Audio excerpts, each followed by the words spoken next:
I came to the Catechesis of the Good Shepherd in the Montessori school where I work. The administrator was looking for someone to be the catechist. I had children in the school, and the sister in their religious order who was the catechist had gone to Australia to a family celebration and got some kind of an amoebic bug and was now living at some care center close to a place where she could be treated every day. And they had no one to do catechesis. So she just brought me the flyer and said, would you mind going to take this training in the summer? It was with Sophia Cavalletti. And I thought I was already a trained Montessori guide and I would simply go there and learn how to move the sheep around in the sheepfold. But here was a woman who opened up life in the church as I had never heard it before. And I fell in love, and I've been there ever since. What I experience working with children in the school, in the catechesis, is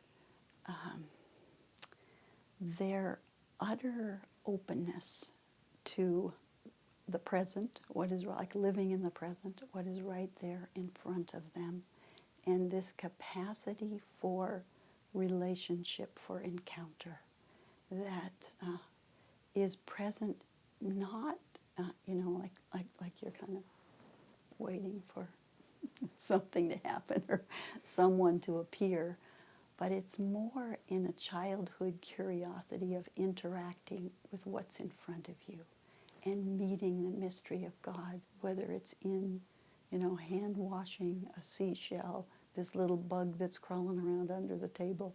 They just have a real transparency to be in the incarnational world and step into the hand of the Creator.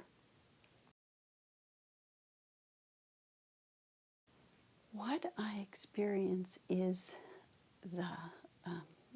this morning when we were sharing about Montessori, and she said that when a child finds the right work, and by work it can mean anything like washing your hands, or it's not a specific Montessori exercise or a catechesis presentation, but a work where the child more or less is engaged and becomes peaceful.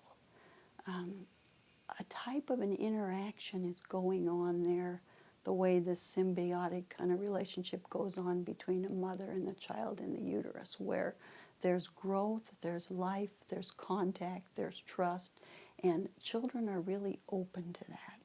And I think that is foundational for their spiritual life.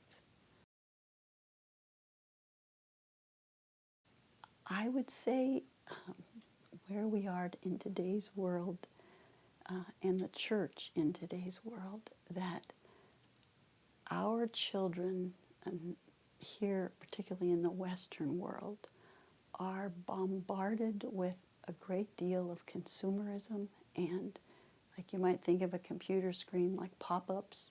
There's a lot of distracting things that come into it, and children have a capacity to kind of step away from that. They kind of point us, like the child in the Hans Christian Andersen story, to the emperor who had no clothes. And they take us right to what has value. And they find a particular joy in that. And it's almost like they can't take their eyes away from it. And so I think that's a gift to the church in first the capacity to have that kind of response. And then the second is that child's capacity then to grow into someone who has a real heart for the common good. Like, I'm not just here to consume things. I'm part of a community of people. I have gifts. I have things I can do with those people. I've got a mission. The language we use in the catechesis is writing on the blank page. But children have that real sense that there's an expediency here, and there's someone who's inviting us to all this. I think those are gifts that the church needs. Montessori had a capacity to look at a child as an organism, and then she used the language of the universal child. That always captivated me, this idea and the anthropological roots of her work. And so it got me curious about children in other cultures, children who have a lot or a little. And in the traveling and the formation work that I do in the catechesis, meeting children in other cultures and observing them and seeing their responses, particularly the joy that they have, but that it across the board, it's like, yes, there are universal needs and tendencies. Yes, there are universal responses. And yes, I think people in other cultures really need, it's almost like they need the spotlight for a while. The Western world's kind of taken over using a lot of the world's resources. And I think it would be good if we stepped back and began to look at the world through the lens of people of more primitive and simpler cultures, simply to get us on a track of how to be appreciative, how to live in value with what we have.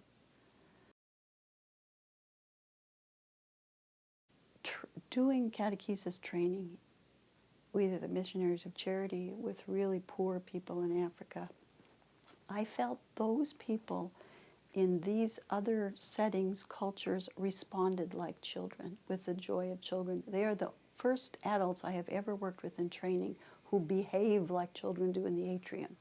They have that capacity, and I think it's because their life is so simple that they can respond in a different way than maybe some of the rest of us who have more things cluttered and encrusting us before we can get to, what we call an authentic response.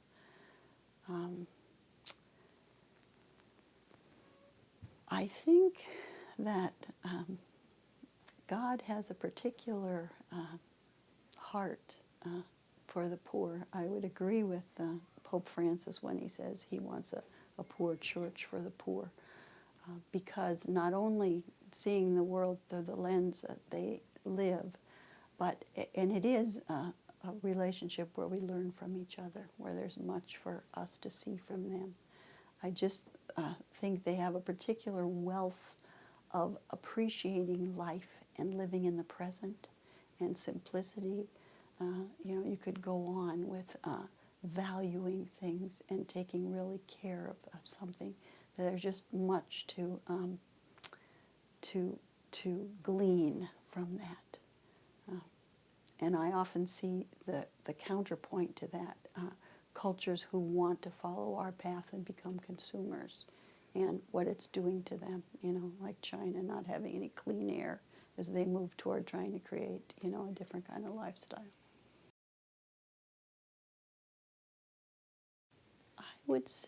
I think I would move to the Jesuit poet Gerard Manley Hopkins, who has a wonderful poem where he speaks about the day, and he just describes what's in front of us and says, as his closing line, I think, God is in his heaven, all is right with the world.